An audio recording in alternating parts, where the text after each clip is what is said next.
शहरातील सार्वजनिक ठिकाणी, रुग्णालय परिसर आणि दाट लोकवस्तीत मोकाट कुत्र्यांचा वाढता उपद्रव आता नागरिकांच्या जीवावर बेतू लागला आहे. काही दिवसांपूर्वीच प्रभाग क्रमांक 3 मध्ये मोकाट कुत्र्याने एका नागरिकाचा चावा घेतल्याची धक्कादायक घटना घडली असून हीच घटना ताजी असतानाच आमदार विजयकुमार देशमुख यांच्या नेतृत्वाखालील नगरसेवकांच्या शिष्टमंडळाने थेट पालिका आयुक्तांच्या दालनात धडक मारली. प्रशासन गाढ झोपेत असताना लोकप्रतिनिधींनाच रस्त्यावर उतरून प्रशासनाला जाग आणावी लागते, हे सोलापूरचे दुर्दैव म्हणावे लागेल. आमदार देशमुख यांच्या नेतृत्वाखाली भाजपचे ज्येष्ठ नगरसेवक शिवानंद पाटील, संजय कोळी, अमर पुदाले, स्वाती बडगू, प्रवीण दरगू पाटील आदींनी आयुक्तांची भेट घेऊन मोकाट कुत्र्यांच्या बंदोबस्तासंदर्भात रोखठोक भूमिका मांडली. प्रभाग क्रमांक 3 मधील चावा घटना ही केवळ एक उदाहरण असून अशा घटना शहरात वारंवार घडत असल्याचे शिष्टमंडळाने आयुक्तांच्या निदर्शनास आणून दिले. सार्वजनिक ठिकाणी, रुग्णालय परिसर आणि दाट लोकवस्तीत कुत्र्यांचा वावर वाढल्याने नागरिक, विशेषतः लहान मुले आणि ज्येष्ठ नागरिक धास्तावले आहेत. निर्बीजीकरण झालेल्या कुत्र्यांना पुन्हा त्याच गर्दीच्या ठिकाणी न सोडता अन्यत्र स्थलांतरित करण्याची ठोस व्यवस्था करावी, अशी थेट मागणी शिष्टमंडळाने आयुक्तांकडे केल्याची माहिती आमदार विजयकुमार देशमुख यांनी दिली. घोंगडी वस्ती येथील समर्थ स्वामी हा 9 वर्षीय मुलगा 24 तारखेला त्याचा डेथ झाला. 11 तारखेला ते कुत्रा तिथं मोकाट कुत्रं म्हणजे जे रॅबीज झालेलं आहे अशा प्रकारचं चावं लोकांना चावं सुटलं होतं. त्यासाठी तिथले नगरसेवक राजकुमार पाटील यांनी फोन करून इथल्या अधिकाऱ्यांना सांगितलं की इथं 11 कुत्रं लोकांना चावू लागलेलं आहे आणि त्यामुळे भीतीचं वातावरण निर्माण झालेलं आहे. ताबडतोब आपण यावं. आणि त्या दिवशी ते न येता महानगरपालिकेच्या ज्या काय कर्मचारी असतील त्यांनी त्याच्याकडं दुर्लक्ष केलं आणि 12 तारखेला ते कुत्रं त्या मुलाला चावलं आणि त्या चावल्यामुळं त्याला जे रॅबीज झालं आणि त्याच्यानंतरनं 24 तारखेला त्याची मृत्यू झाला. समर्थ हा 9 वर्षाचा मुलगा आई वडिलांना एकटाच होता. त्यांचे वडिलांना कॅन्सरग्रस्त आहेत.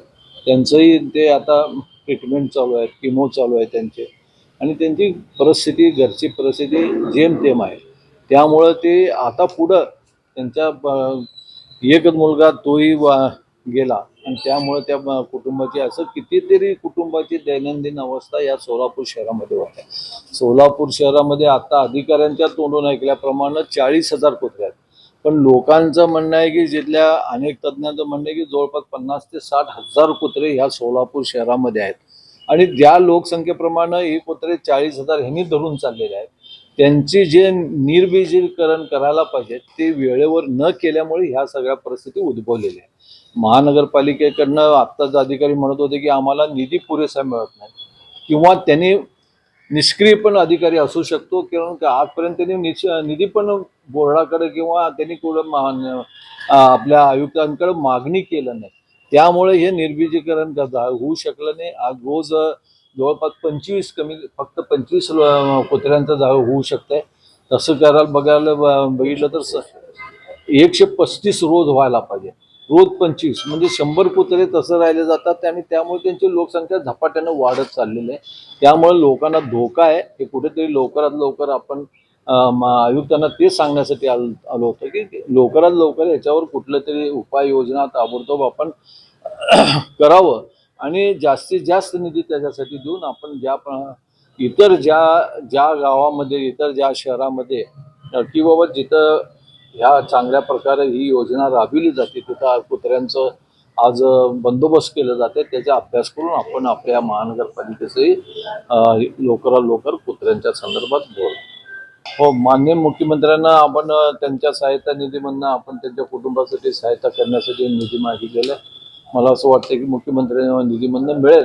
पण तरी महानगरपालिकेच्या या बोर्डामधनंही आपण आमचे दोन्ही नगरसेवक संजय कोळी आणि राजकुमार पाटील म्हणले की बोर्डामध्ये विषय ठेवून आपण जास्तीत जास्त या भागातील नगरसेवकांनी ठेवून ते जास्तीत जास्त कसं मिळतं. कारण महानगरपालिकेमध्ये फार कमी निधी दिला जातो आणि त्याला जास्तीत जास्त कसं मिळेल ह्याच्याकडे आमचं लक्ष राहील.